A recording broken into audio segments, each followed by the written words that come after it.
কথা আমি বলতে চাচ্ছি না, সময় নয়।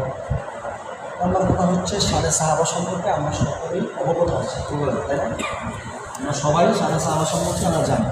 এটা এমন একটা সংগঠন, এটা হচ্ছে সর্বপ্রথম আমি যেটা বলবো সেটা হচ্ছে আমরা এক ও ন্যাক হয়ে যদি চলতে পারি, একই প্ল্যাটফর্মে আমরা সমস্ত ইমাম, খতিব, মুয়াজ্জিন, মাদ্রাসার প্রিন্সিপাল, শিক্ষক যারা আছে আমরা যদি এক হয়ে থাকতে পারি, এগুলো সর্বপ্রথম কথা। দেখেন বাংলাদেশে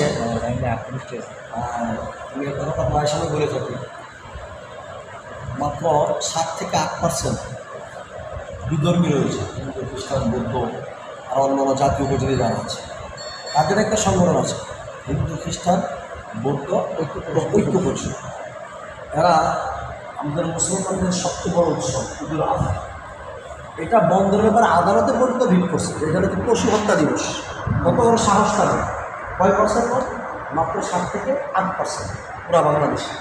আর আমরা সারা বাংলাদেশে 3 লক্ষ মসজিদ আমাদের দখলে নিম্নরূপ, কী বলেন ঠিক না?